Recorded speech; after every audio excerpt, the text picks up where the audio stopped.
السلام عليكم ورحمة الله وبركاته. ازيكم حبايب قلبي؟ عاملين ايه؟ يا رب تكونوا بخير. النهارده ان شاء الله هنعمل وصفة سهلة زي ما انتم متعودين على وصفات ام لولو.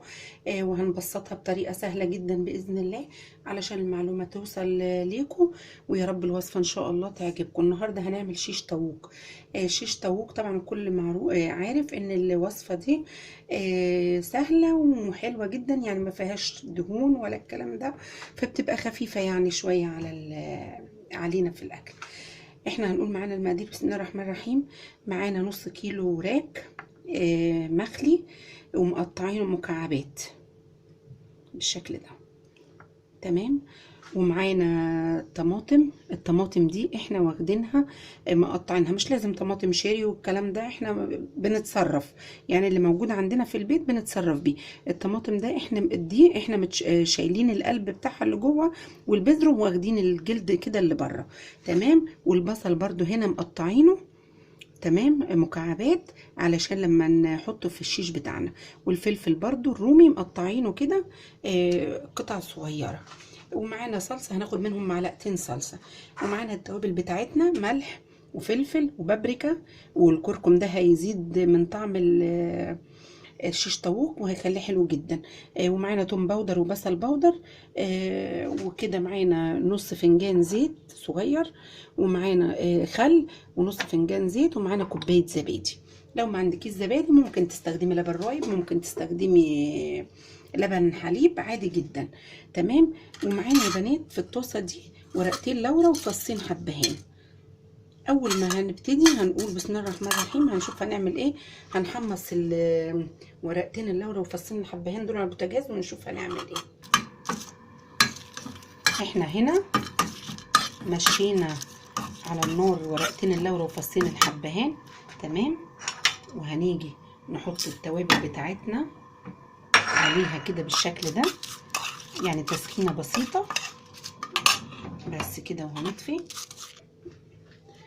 احنا سخنا التوابل بتاعتنا وحطيناها مع بعضيها كده مع ورقتين لورا وفصين الحبهان.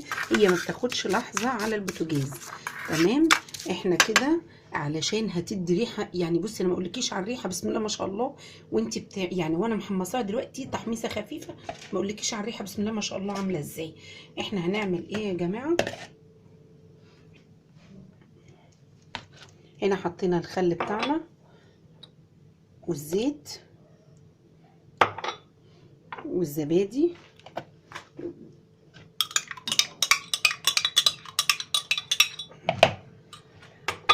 ومعلقتين صلصة. عندك صلصة؟ انا عندي صلصة طماطم انا ضربها في الكبة. ما عندكيش مفيش اي مشكلة، عادي جدا ممكن تحطي من الصلصة بتاعتك اللي في البيت اللي في العلب الجاهزة، تمام. وهنحط التوابل دي. التركة بتاعت التوابل دي ما اقولكيش هتخلي الشيش طاووق بتاعك عامل ازاي. بسم الله ما شاء الله، بسم الله ما شاء الله، في منتهى الجمال، تمام. احنا هتكون ريحته واصله لاخر الشارع، انا ما اقولكيش على الريحه بسم الله ما شاء الله عامله ازاي. احنا كده بنقلب الزبادي والخل والزيت والبهارات بتاعتنا اللي حطيناها على البوتاجاز، تمام. احنا بقى في حاجه هنا يعني هنقولها كده وهنضيفها علشان الكل يستفيد. اولا الشيش طاووق ده لازم بنحط فيه شرايح بصل وطماطم وفلفل زي ما احنا متعودين. احنا بقى في تركه كده عند ام لولو لازم تعرفوها. هنجيب معلقه من الخليط بتاعنا ده، شايفه، علشان لما تاكلي الخضار بتاعك يبقى ليه طعم. بصي بتقلبيه وبتسيبيه في التتبيله دي بسم الله ما شاء الله هيديكي طعم. معلش يا بنات اللي بيقع ده مفيش مشاكل، كان عايز حاجه واسعه شويه. احنا بنقلب الكلام ده الخضار بتاعنا في معلقتين الصلصه، تمام. بنقلب، شايفه ليه بقى؟ انا مش عايزه اكل خضار ملوش اي طعم، انا عايزه اكل خضار يعني واخد من التتبيله بتاعت الشيش طاووق.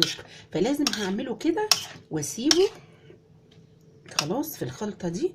وهنيجي بعد كده احنا الشيش معانا اهو، والخلطه بتاعتنا هي يا جماعه اللي احنا عملناها. بسم الله. طبعا الوراك دي مغسوله كويس جدا ومتنضفه كويس جدا ومنقوعه في الخل والليمون والملح يعني والدقيق، يعني مخلينها زي الفل. تمام. احنا قطعنا الوراك مكعبات، انت ممكن تعملها بصدور على فكره اللي موجود عندك والمتاح، بس احنا بنعملها ليه بالوراك؟ لانها بتستوي بسرعه، ما بتشدش وبتنشف على البوتاجاز. احنا طبعا التتبيله بتاعتنا دي هنغطيها ونقفلها كده ونشيلها في التلاجة. المفروض تعمليها من ليلة كاملة، احنا بقى هنعملها يعني ايه كام ساعة كده ونعملها مع بعضينا.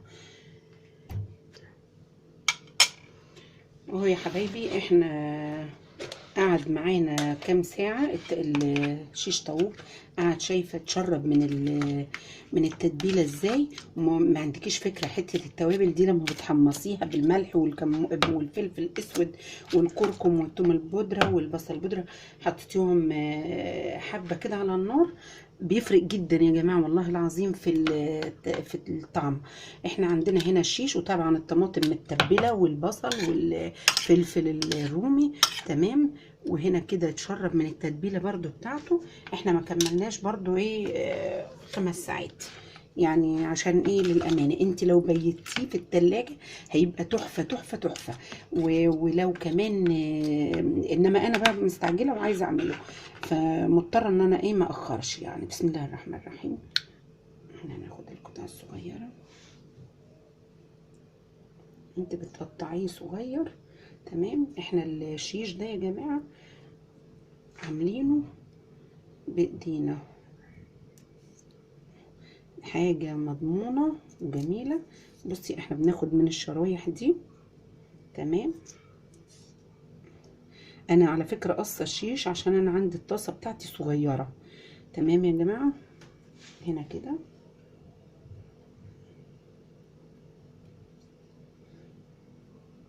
هنا شرايح الطماطم.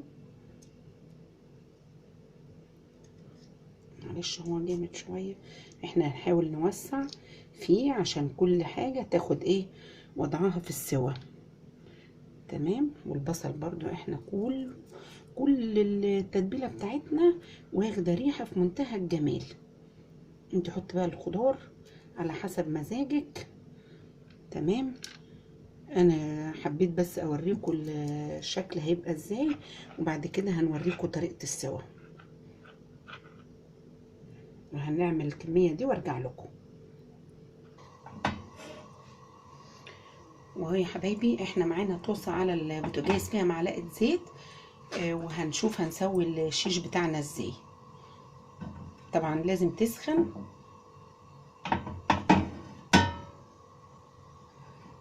ومعانا على العين التانية في فحماية كده.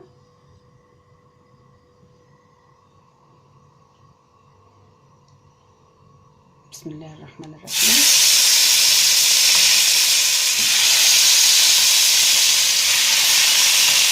انت ممكن تعملي في اي طاسة في اي صينية عادي جدا مش هتفرق.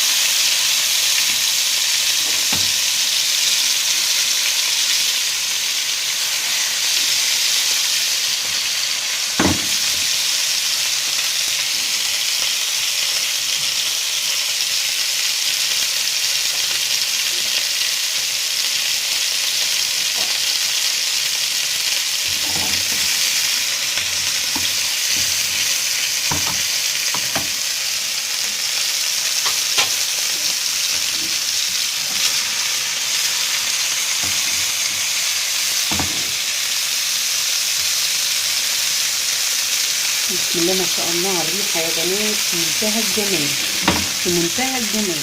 التتبيله اللي انا قلت لك عليها دي سهله وبسيطه وموجوده عندك، يعني احنا ما بنعقدش نفسنا خالص، احنا بنعمل الحاجه بكل سهوله باذن الله. طبعا احنا بنضغط عليها كده عشان بس كلها تاخد ايه لون.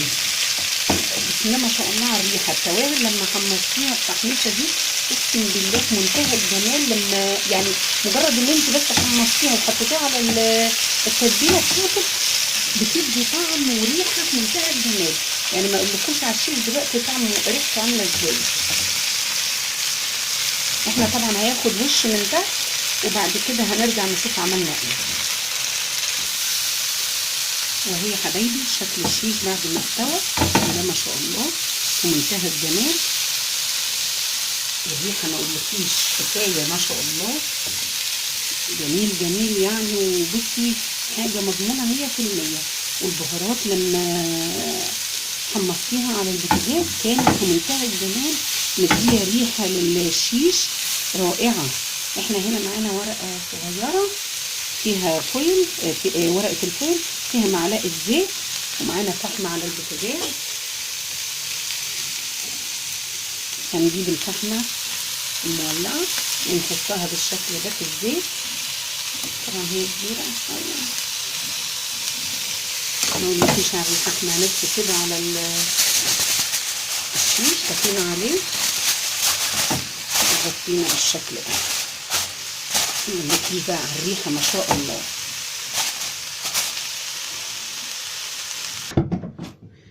وهو يا حبايبي الشيش بعد ما استوى على البوتاجاز خد لون في منتهى الجمال طبعا، وطبعا مستوي خالص. انا مش عارفه اقطعه لكم دلوقتي. هو بصي بسم الله ما شاء الله مستوي ما فيهوش اي حاجه وزي الفل. وان شاء الله هتعمليه هيعجبك جدا. الوصفه دي يعني ارجوكي يعني تمشي عليها بالظبط، وتتبلي البهارات بتاعتك زي ما قلت لك. اقسم بالله هتبقى في منتهى الجمال.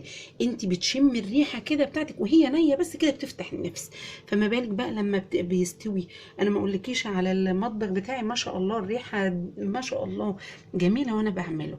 وطبعا حطينا الفحمه وغطيناه يعني حطينا معلقه زيت في الفحمه، وديك شايفه شكله روعه ويفتح النفس.